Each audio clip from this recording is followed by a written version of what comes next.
नमस्कार। अब तक के सभी समाचारों को लेकर आपके साथ मैं हूं सुखवीर। आप देख रहे हैं आपका अपना चैनल भिवानी हलचल। सबसे पहले की नजर आज की न्यूज हेडलाइंस पर।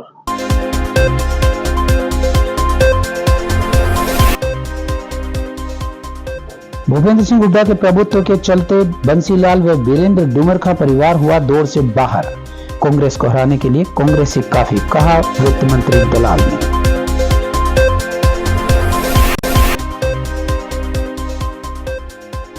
विजय संकल्प रैली को लेकर धर्मवीर सिंह ने किया अनेक गांवों का दौरा।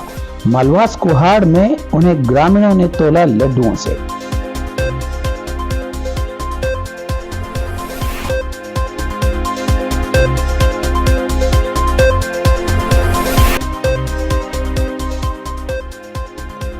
भिवानी महेंद्रगढ़ क्षेत्र से पूर्व सीएम चौधरी बंसीलाल के परिवार को टिकट न देना दुर्भाग्यपूर्ण, कहा विजय गोठड़ा ने।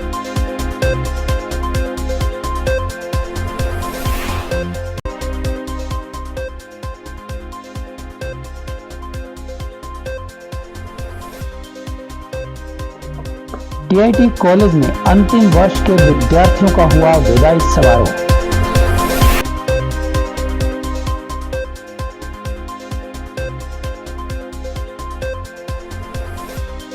और अब खबरें विस्तार से। हरियाणा में कांग्रेस की लोकसभा टिकट बढ़ते ही कोहराम मच गया है। यह कहना है वित्त मंत्री जेपी दलाल का। उन्होंने कहा कि पहली बार लोकसभा चुनाव में बंसीलाल परिवार से कोई नहीं है। उन्होंने कहा कि कांग्रेस ने जाट समुदाय को 4 से 2 सीटों पर समेट दिया है।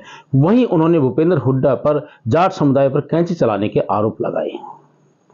हरियाणा में हर कोई कांग्रेस की टिकटों की बाट जोह रहा था, पर जैसे ही लोकसभा की टिकटें बांटी गई तो कई प्रबल दावेदारों की टिकट पर कैंची चल गई। नेता ही नहीं, कई बड़े राजनीतिक घरानों का मैदान ही साफ हो गया। ऐसे नेताओं व परिवारों की पीड़ा अब साफ देखी जा सकती है। पर चाणक्य नीति वाली राजनीति को अपनाते हुए भाजपा इस पूरे प्रकरण पर सहानुभूति जताकर माहौल अपने पक्ष में करने में लगी है। वित्त मंत्री जेपी दलाल ने कांग्रेस के टिकट वितरण पर सवाल खड़े करते हुए इसे पूर्व सीएम भूपेंद्र हुड्डा की बड़े राजनीतिक घरानों व जाट समुदाय को खत्म करने की रणनीति बताया है। जेपी दलाल ने कहा कि कांग्रेस के रुझान आने शुरू हो गए हैं। किरण चौधरी ने राव दान सिंह को महेंद्रगढ़ विधानसभा में श्रुति के लिए जो किया था उससे ज्यादा काम करने को कहा है। श्रुति 59 से 60,000 के मतों से हारी थी, उसके मुकाबले दान सिंह को ज्यादा वोटों से हराने के संकेत दिए हैं। वहीं वीरेंद्र सिंह व कर्ण दलाल भी पंचायत कर रहे हैं। जेपी दलाल ने एक बार फिर दोहराया कि कांग्रेस को हराने के लिए कांग्रेस ही काफी है। टाइम लगा के 1 महीने के बाद कांग्रेस ने अपने उम्मीदवार दिए हैं और जो कांग्रेस की रीति नीति है उसी तरह के परिणाम आने शुरू हो गए हैं। भिवानी के अंदर किरण चौधरी ने अपने कार्यकर्ता इकट्ठे करके ऐलान कर दिया कि जिस तरह से दान सिंह ने उनके चुनाव में काम किया था, लगभग 50-60 हज़ार वोटों से महेंद्रगढ़ विधानसभा में श्रुति हारी थी। कहती है उससे बढ़ चढ़ करके हम मेहनत करेंगे। टिकट कट की वीरेंद्र सिंह जी की, वो भी अपने कार्यकर्ताओं की मीटिंग कर रहे हैं। कांग्रेसी कर्ण सिंह दलाल हैं, उन्होंने भी पंचायत बुलाई है। सब जगह जो टुकड़ों में बटी हुई पार्टी थी वो अपना रूप दिखाना शुरू कर दिया है। और बार बार मैं कहता हूं कि कांग्रेस को हराने के लिए कांग्रेस ही काफ़ी है। उसी दिशा में कांग्रेस चल पड़ी। क्या मानते हैं ये कैंडिडेट मुकाबला नहीं कर पाएंगे? देखिए, पूरे प्रदेश की जनता ने जिस तरह से हरियाणा में काम हुआ है, जिस तरह से देश में काम हुआ, ये फैसला कर रखा है कि नरेंद्र मोदी जी को तीसरी बार प्रधानमंत्री बनाएंगे। ये ज़रूर है, चुनाव के वक्त में कंपनियां हायर करके सोशल मीडिया के माध्यम से कांग्रेस एक भ्रम पैदा कर देती है कि वो मुकाबले में है। जैसे पिछले 3 महीने पहले उन्होंने भ्रम पैदा कर दिया था कि छत्तीसगढ़ में, मध्य प्रदेश में, राजस्थान में मुकाबला कर रही है, लेकिन रिजल्ट आपके सामने है। इसी तरह से हरियाणा के अंदर भी 10 की 10 लोकसभा सीटें जो है भारतीय जनता पार्टी जीतेगी। मोदी जी तीसरी बार प्रधानमंत्री बनेंगे। बात करें भिवानी महेंद्रगढ़ लोकसभा की, बताया जा रहा है कि बंसीलाल या बंसीलाल परिवार का कोई साथी सहयोगी के बगैर पहली बार चुनाव हो रहा, तो क्या मानते बंसीलाल जी की जो विरासत थी, उनका जो नाम था, वो कहीं ना कहीं लुप्त हो रहा है? चौधरी बंसीलाल ने दक्षिण हरियाणा में विशेषकर ज़्यादा काम किया है। वैसे तो वो हरियाणा के निर्माता थे, और ये दुर्भाग्य की बात है कि इतनी बड़ी पार्टी, इतने बड़े लाखों लोग उनके सपोर्टर रहे हैं, और पहली बार मैं समझता हूँ कि उनके परिवार से राजनीतिक चुनाव के में भाग कोई नहीं ले रहा है, और लोगों में इस बात का रोष है। और जो हरियाणा के अंदर टिकटें कांग्रेस की दिखी हैं, उससे भी एक बात दिखाई देती है कि कांग्रेस ने पिछली बार एक समुदाय को, मेरे समुदाय को 4 टिकटें दी थी। पिछली बार रोहतक, सोनीपत, भिवानी, हिसार जो है, उसको आज कांग्रेस ने घटा करके हुड्डा साहब के नेतृत्व में 2 पे ले आए हैं। तो इससे लगता है कि कांग्रेस का जो है प्रभुत्व एक ही परिवार का है। आम जो समाज के लोग हैं उनको बाहर किया जा रहा है। यानी कि पूरी तरह से उड़ा भी रहा टिकट बंटवारे में। ये सामने है कि हुड्डा साहब का प्रभुत्व है, और उन्होंने 4 सीट को घटा करके 2 सीट पे हमारे समाज को ले आए। 30 अप्रैल को दादरी और कैरू में होने वाली विजय संकल्प रैली का न्योता देने के लिए लोकसभा प्रत्याशी धर्मवीर सिंह ने अनेक गांवों का दौरा किया। भाजपा प्रत्याशी का गांव में पहुंचने पर ग्रामीणों ने जोरदार स्वागत करके उन्हें जिताने का आश्वासन दिया। वहीं धर्मवीर सिंह ने कहा कि रैली में पूर्व मुख्यमंत्री मनोहर लाल, केंद्रीय मंत्री गजेंद्र सिंह शेखावत और वित्त मंत्री जेपी दलाल भी उपस्थित रहेंगे। भिवानी महेंद्रगढ़ लोकसभा क्षेत्र की तोसाम विधानसभा में कैरू में होने वाली विजय संकल्प रैली को लेकर धर्मवीर सिंह ने कहा कि 30 अप्रैल को दादरी और कैरू दोनों स्थानों पर विजय संकल्प रैली होगी। उन्होंने कहा कि देश को मजबूत करने के लिए 100% मतदान करें। धर्मवीर सिंह ने कहा कि कांग्रेस देश में 2 संविधान और 2 प्रधानमंत्री बनाना चाहती है, और देश की जनता की आधी प्रॉपर्टी को सरकार के नाम करने का कानून बनाने का घोषणा पत्र तैयार किया है। जिस घर का मालिक चला जाता है तो उसकी प्रॉपर्टी पर उसके उत्तराधिकार संतान का होता है, लेकिन कांग्रेस पार्टी उत्तराधिकारी को प्रॉपर्टी से आदि सरकार के नाम करने का कानून बनाने की घोषणा करती है। कहा कि देश, सीमा और सैनिक व देश की जनता सुरक्षित है तो मोदी जी के मजबूत नेतृत्व में जनता देश को मजबूत करने के लिए फिर से नरेंद्र मोदी को प्रधानमंत्री बनाने जा रही है। हमने जितनी सरकारें आई, हम वो लाइन नहीं पकड़ पाए, और उसके पीछे भी कारण क्यों नहीं पकड़ पाएंगे, क्योंकि हमारा देश बहुत लंबे समय तक गुलाम रहा। गुलाम भी किसी और की वजह से नहीं रहे। हम आपको शरीर में भाईचारा हमारा कमज़ोर हो गया, और वो भाईचारा जैसे ही कमज़ोर हो गया विदेशियों के हाथ लग गए। जब लुटेरे थे, हमलावर थे, इसी देश में 2-3 बीमारियां भी पैदा होगी, जैसे जम्मू कश्मीर की थी। इसको चाहे विपक्ष वाले कुछ भी कहो, एक देश एक प्रधानमंत्री होता है।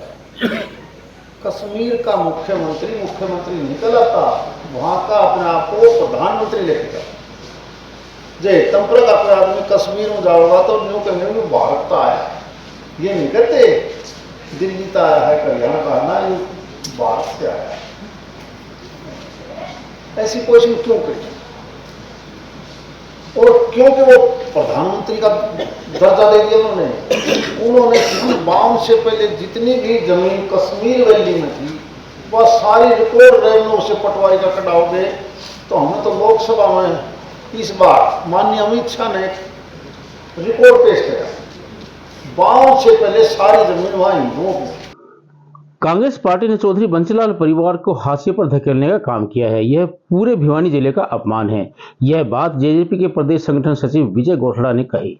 वहीं उन्होंने कहा कि कांग्रेस पार्टी ने करनाल से ऐसे उम्मीदवार को टिकट दी है जिससे पूर्व मुख्यमंत्री मनोहर लाल की राह आसान हो गई है। जननायक जनता पार्टी के प्रदेश संगठन सचिव विजय गोठड़ा ने कहा कि जजपा पर भाजपा से मिले होने का आरोप लगाने वाले भूपेंद्र सिंह हुड्डा कांग्रेस के उम्मीदवारों की सूची से बेनकाब हो चुके हैं। उन्होंने कहा कि कांग्रेस ने जहां 9-1 का गठबंधन आम आदमी पार्टी से किया हुआ है, वहीं इसके विपरीत चलते हुए भूपेंद्र सिंह हुड्डा द्वारा अपने बेटे को जिताने के लिए 9-1 का गठबंधन मनोहर लाल से किया हुआ है। गोठरा ने कहा कि पूर्व मुख्यमंत्री मनोहर लाल की राह आसान करते हुए कांग्रेस पार्टी ने करनाल लोकसभा क्षेत्र से ऐसे उम्मीदवार को टिकट दी है जिसकी कोई राजनीतिक पहचान नहीं है। उन्होंने कहा कि भिवानी से राव दान सिंह को टिकट केवल कोसली के मतदाताओं की सहानुभूति पाने के लिए दी गई है। दूसरी तरफ राव इंद्रजीत की राह आसान करने के लिए अभी तक गुरुग्राम के टिकट को लटकाया जा रहा है। उन्होंने कहा कि भिवानी जैसे गृह जिला में चौधरी बंसीलाल परिवार को टिकट न देकर कांग्रेस ने उनका अपमान किया है। जब भारतीय जनता पार्टी और जननायक जनता पार्टी का गठबंधन टूटा था, तब चौधरी भूपेंद्र सिंह हुड्डा ने ये बयान दिया था लोगों को बरगलाने के लिए कि बीजेपी और जेजेपी का गठबंधन टूटा नहीं, बल्कि ये इनकी मिली भगत है और जेजेपी बीजेपी के लिए वोट काटने का काम करेगी। जबकि असलियत ये है कि स्वयं भूपेंद्र सिंह हुड्डा बीजेपी के साथ मिले हुए। पिछले 5 साल का ट्रैक रिकॉर्ड है, एक भी बयान हुड्डा साहब का बीजेपी या बीजेपी के किसी नेता के खिलाफ आप किसी रिकॉर्ड में दिखाएं। इसी प्रकार से परसों जैसे टिकट वितरण कांग्रेस ने किया है, सबको पता है कि उसमें पूरी तौर पर हुड्डा साहब की चली है। टिकट वितरण में वे सफल, ये पूरी तरह से साफ हो गया है कि भूपेंद्र सिंह हुड्डा बीजेपी के लिए रास्ता साफ करने के लिए ऐसे ऐसे उम्मीदवारों को चुनाव मैदान में उतारा है जिनको राजनीतिक परिदृश्य में कोई नहीं जानता। जहां कांग्रेस ने आप पार्टी के साथ 9-1 का समझौता किया हुआ है, वहीं भूपेंद्र सिंह हुड्डा ने बीजेपी के साथ 1-9 का समझौता किया हुआ। वो अपने बेटे को रोहतक से जिताने के लिए बीजेपी के लिए 9 सीटों पर रास्ता साफ कर रहे हैं। आपने देखा होगा पूर्व मुख्यमंत्री मनोहर लाल खट्टर जी के सामने जो उम्मीदवार उन्होंने उतारा है, उसको राजनीतिक धरातल पर कोई नहीं जानता। राजनीति में बिल्कुल नौसुखिया आदमी है और खट्टर साहब को एक रास्ता, साफ रास्ता देने का काम इसमें भूपेंद्र सिंह हुड्डा ने किया है। दूसरी तरफ भिवानी जिला चौधरी बंसीलाल का गढ़ रहा है। भिवानी का उनकी पौत्री श्रुति चौधरी कांग्रेस की टिकट की प्रबल दावेदार थी, लेकिन बीजेपी से मिली भगत के चलते उन्होंने श्रुति चौधरी का टिकट कटवा के राव दान सिंह को टिकट दिलवाने का काम किया है। और राव दान सिंह की टिकट में उनका अपना एक स्वयं का स्वार्थ भी है, क्योंकि पिछले चुनाव में दीपेंद्र हुड्डा कोसली से भारी मतों से हारे थे। यादव बाहुल हल्का है। कोसली के मतदाताओं की सहानुभूति पाने के लिए राव दान सिंह को टिकट दी है और बीजेपी के लिए रास्ता साफ करने का काम भूपेंद्र सिंह हुड्डा ने किया। इसी प्रकार अपने बेटे को जिताने के लिए राव इंद्रजीत से भी साठगांठ किए हुए हैं। आज तक भी कांग्रेस की टिकट गुड़गांव से फाइनल नहीं हो पाई है और अगर भूपेंद्र सिंह हुड्डा की चली तो ये निश्चित है कि कैप्टन अजय यादव को गुड़गांव से टिकट नहीं मिलेगी और राव इंद्रजीत का समर्थन अपने बेटे के लिए हासिल करेंगे। इसी प्रकार जो 5 और टिकटें कांग्रेस ने दी हैं, पाँचों की पाँचों टिकटें इस प्रकार की हैं कि सारी उम्मीदवार बीजेपी के लिए रास्ता साफ कर रहे हैं। बीजेपी के सामने बहुत ही कमज़ोर और 900 की उम्मीदवार उतारे हैं। आरोप हम पे लगाते हैं। जननायक जनता पार्टी ने अभी 5 प्रत्याशी मैदान में उतारे हैं। पाँचों के पाँचों प्रत्याशी मजबूती के साथ बीजेपी के सामने खड़े हैं और बीजेपी को कड़ी टक्कर दे रहे हैं।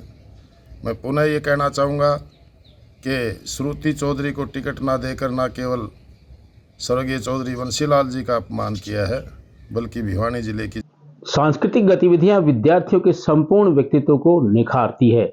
यह कहना है गिनी फिलामेंट लिमिटेड के junior president and unit head Rajiv Pandey का। टीआईटीएस कॉलेज में निदेशक डॉक्टर जी के त्यागी की अध्यक्षता में आयोजित अद्वितीय विदाई समारोह में राजीव पांडे ने विदाई लेने वाले विद्यार्थियों को अपने जीवन में मेहनत के बल पर सफलता हासिल करने की शुभकामनाएं दी। सांस्कृतिक संध्या की शुरुआत मनमोहक स्वागत नृत्य के साथ हुई। हरियाणवी लोक नृत्य ने हरियाणा की संस्कृति और कला की झलक दिखाई।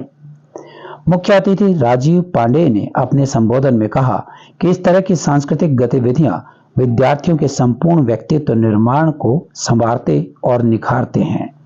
उन्होंने कहा कि सफलता प्राप्त करने के लिए स्वप्न देखना, समय प्रबंधन और लक्ष्य निर्धारित करना अति आवश्यक है। कार्यक्रम के अंत में अंतिम वर्ष के विद्यार्थियों ने बड़ी ही मार्मिक शब्दों में संबोधन दिया और अपने 4 वर्ष के कॉलेज अनुभव को याद कर साझा किया।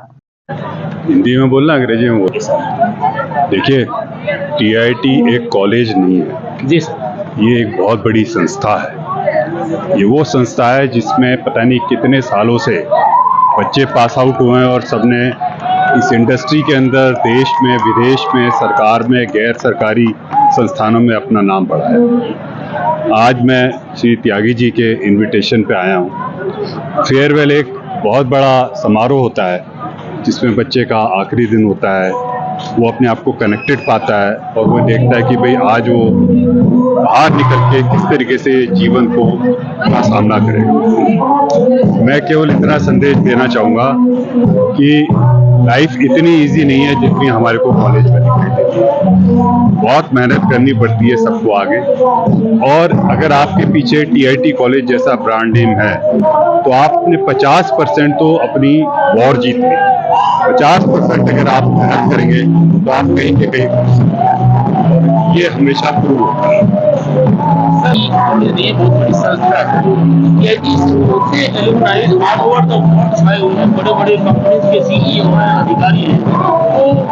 तो उनसे हमें क्या फायदा? देखिए साहब, द मोमेंट एनी स्टूडेंट, कोई छात्र आता है और ये कहता है मैं टीआईटी से, तो इसका मतलब वो मेरे परिवार का सदस्य है।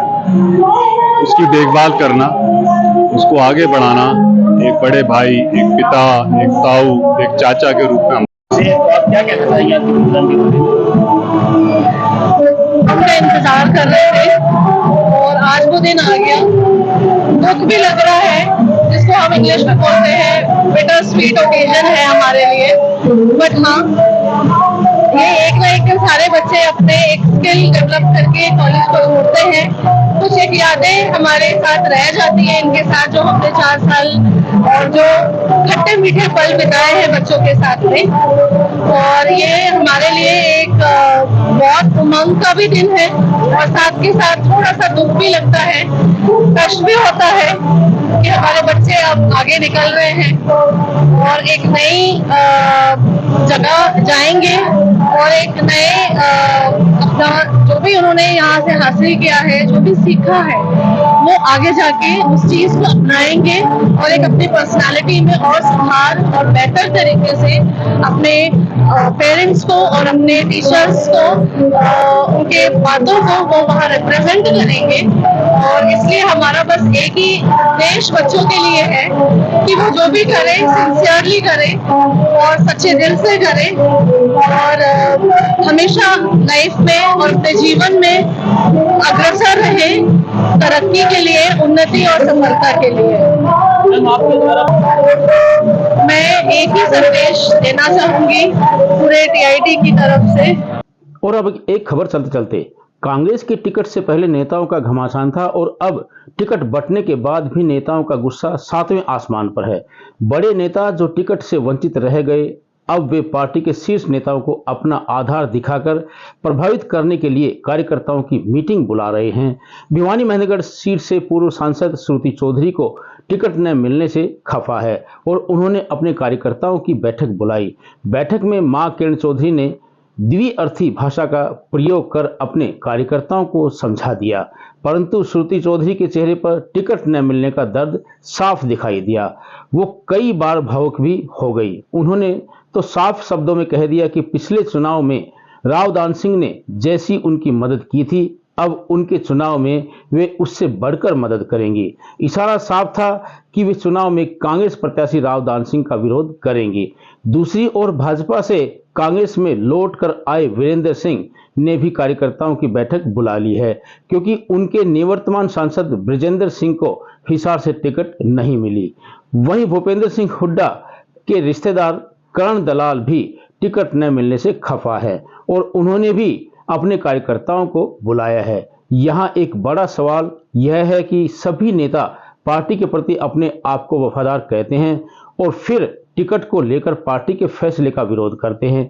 यह भी समझ से बाहर है कि एक नेता टिकट पर अपना इतना बड़ा हक कैसे मान रहा है, लेकिन नेता सभी तरह का विरोध कार्यकर्ताओं के नाम पर करते हैं, तो फिर पार्टी के प्रति वफादारी कहां रह जाती है।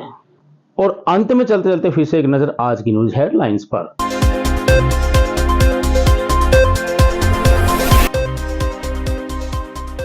भूपेंद्र सिंह हुड्डा के प्रभुत्व के चलते बंसीलाल व वीरेंद्र डुमरखा परिवार हुआ दौर से बाहर।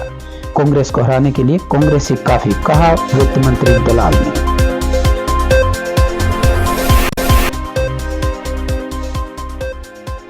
विजय संकल्प रैली को लेकर धर्मवीर सिंह ने किया अनेक गांवों का दौरा। मालवास कुहाड़ में उन्हें ग्रामीणों ने तोला लड्डुओं से।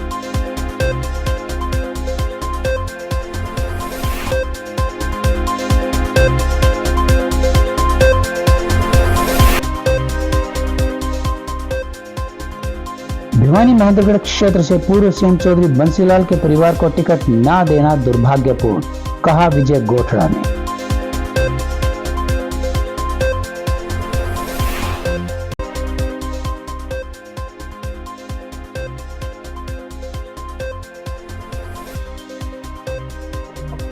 टीआईटी कॉलेज में अंतिम वर्ष के विद्यार्थियों का हुआ विदाई समारोह।